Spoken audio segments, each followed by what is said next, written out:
we're just gonna dive right in. The thing that I find really fascinating, I find a million things fascinating about your story, but one of the things I find really fascinating is that you were a power lifter.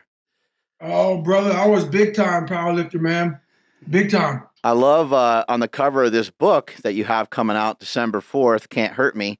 I love how there's that image behind you of what you used to be, Oh yeah, a that big was fat power my lifter. life. Yeah. What kind of lifts did you put up back in the day? Well, I was a big three lift guy, squat, bench press, deadlift, and my bench press was the weakest. Hmm. It was about a 445. But I was a big time squat and deadlift guy. I was pulling around 650, 660, and squatting about the same. Nice. Those Yeah. are some big numbers. So one thing that really stood out to me is, you have this moment, you're powerlifting, and a lot of powerlifters I know, they take great satisfaction in going to the gym and throwing around some heavy weights. They're not too upset about the way that they look. They're not upset about being fat. They're kind of content with it because it helps them to throw around those big weights. But you had a different realization. You were just watching TV one day and you saw some Navy SEALs, and that kind of motivated you, but it made you also think that you were a piece of shit. What was the driving thing behind that? Like, how did you feel that way about yourself when you were, seemed like you're lifting, seemed like you're fairly healthy. So like, what was the driving force behind that? Well, the big thing that got me lifting was my self-esteem was real low. I was so I hid behind that big body. So I was 175 pounds before I became that 300-pound guy. And the reason why I became big was to hide my real, soft, insecure, fearful of everything self. And being a large individual, it scared people away from the real soft David Goggins inside. So I built this humongous exterior to keep away the enemy because my mindset wasn't what it is now. So when you know these things about yourself and you know that you're hiding from certain things and you know why you became big. I didn't become big for the love of the sport. It wasn't like, what, I just want to be some jacked up cat, man, walk around, eat fucking, 10,000 calories a day, bring around my, 8 gallons of fucking water to the gym, sit down with my damn smelling salts and just get the fuck after it. I love that part, but it was hiding a lot of shit going on in my life, in my personal life. And so that big guy became my armor, became my shield, so people wouldn't pick on me anymore, and they'd be scared because I would, just either just beat the fuck out of them or just eat them, whatever the fuck came first. So when I'm sitting there watching that TV show, I was there alone, and it made me think a lot about, you can lie to everybody, but you can't lie to yourself. Mm. So it was extremely hard for me to sit there and not feel something. When I saw these guys going through that training and whatnot, I was afraid of the water, afraid of a lot of different things. And I saw these guys going through that training. I was like, you know what? I have to one day start to face myself. I can no longer hide behind this 300-pound body that I built because the inside that body was a very weak individual that I had to start overcoming, had to start facing. So that's kind of how it all started. You mentioned quite a bit about pain and being scared. It kind of seems like to me, maybe early in your life, you built up that exterior so that people, couldn't get close, couldn't hurt you. You've been hurt before in your life, had a rough upbringing. But it seemed like almost from all the stuff I've seen of yours with the running and changing your life around and getting a lot better habits, waking up early in the morning, eating better, just all these disciplines, it almost seems like so much of this is like your own personal development mixed in with just a lot of like education. Now, what you're doing is physical, but it looked like it's like attacking the mind in a totally different way. You were scared to really get into some of these things that you were afraid of, get into some of these things that you were scared of.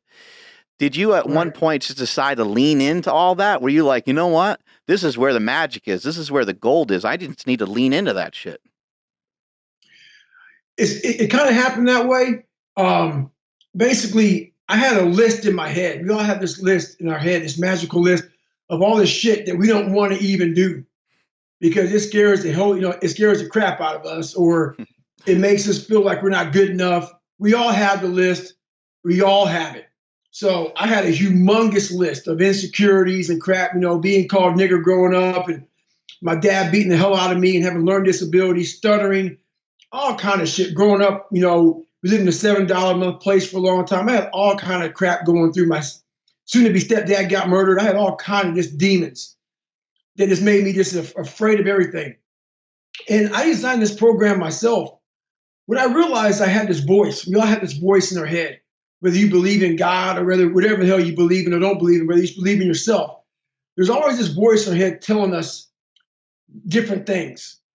And the voice in my head, it kept on calling me like, you're just a pussy, man. You are a big fucking pussy, man. You're scared of all this shit over here. You're scared of this big laundry list of stuff, man, because your dad beat you and this happened and this happened. All these things that happened in my life, I wasn't facing them. Even though I didn't cause a lot of them, they're mine to own now. And the one thing that I really realized was for me to become a tough guy, and that's what I wanted to be, I saw myself as a very weak man.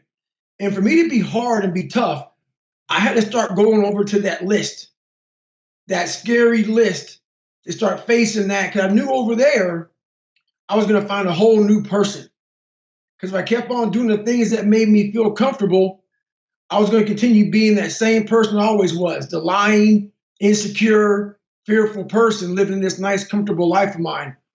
So I just designed a very uncomfortable world for David Goggins. And in that world, I found a whole new different, that's where I created Goggins. So there's David Goggins and there's Goggins. Mm-hmm. I created Goggins in that fucking meat eater world over there of mine. Yeah, it's really, in your book, you have this exercise basically for people to do at the end of each chapter. And one of the things that I found really interesting was that you would write your goals on a mirror. And I did that my entire powerlifting career. So when I saw that, I was like, oh my God. And then the learning disability, I'm in the same boat when it came to that. I spent the beginning half of my life thinking I was stupid. I bought into it.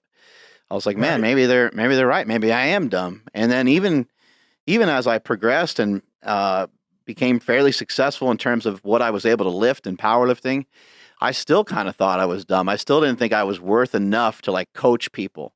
I even had an idea and a concept which now has given me a lot of financial freedom, which is a product called Slingshot. I even had that idea for a long time, but I didn't pull the trigger on it because I was scared. I didn't know. I was like, how am I going to get this made? Like, I'm dumb. I'm not a business person. And so I kind of fished around and I talked to some different companies. They all thought it was a bad idea.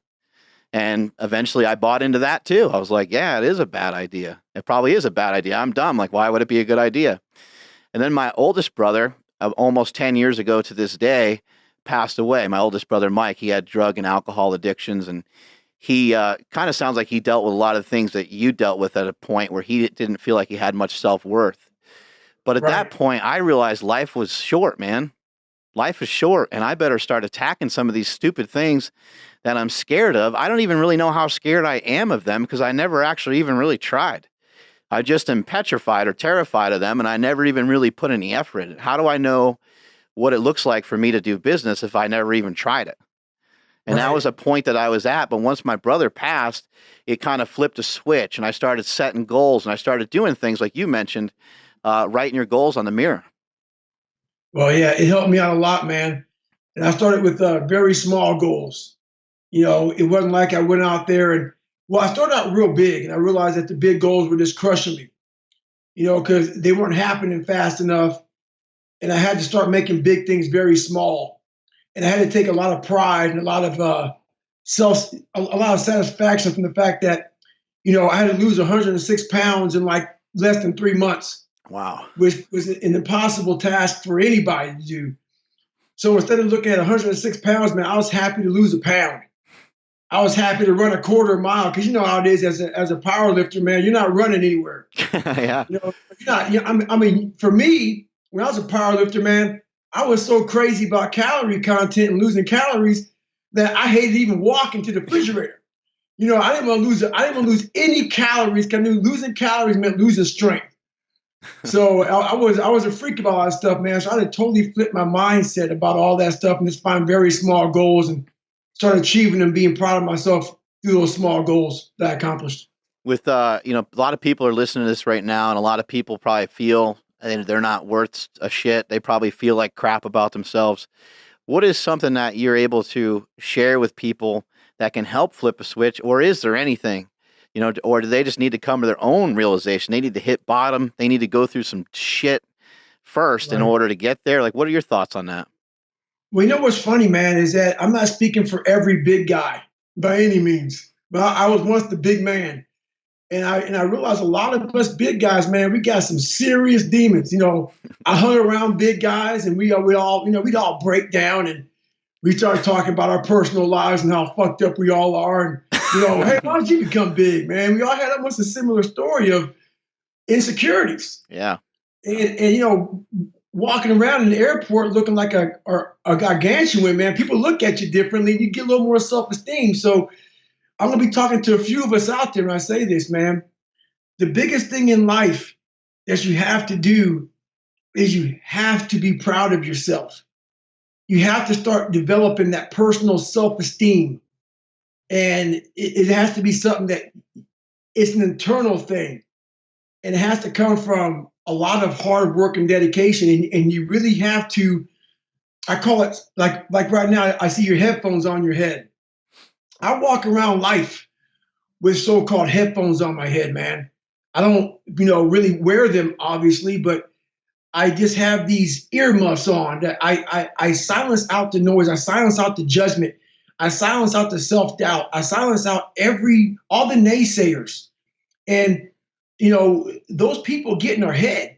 And then we start getting in our head. And the most important conversation we'll ever have is when we have it ourselves. And like you were saying to yourself, man, I'm dumb, I'm this, I'm that. I was the same fucking way. So if that's what you're constantly repeating to yourself in that internal conversation, man, that's who you're going to be. And my biggest thing for these people who are out here is honestly, man, you have to start callousing over that victim's mentality. You have to start building this mental armor that no matter what anybody said, that you can be in a room full of 1,000,000 people, and all million can be like against you and calling you names and whatever. And you like this, you know what? Roger that. You can go fuck yourself, man. 'Cause I know exactly where I'm going. I know exactly what I'm doing. And that's the kind of self-esteem you have to build in yourself, man, in this kind of society today, because it's tough. It's tough out here nowadays. When you talk about callousing your mind, I love that analogy. You know, for the lifters out there, they should be able to grab onto that pretty good. You go to pick up a 700-pound deadlift and you haven't deadlifted much before, your hands are going to tear and it's going to feel awful. But if you've been deadlifting over a period of time, you probably have some calluses on your hand. Your hand is used to it, and it may be painful, but it'll be less painful.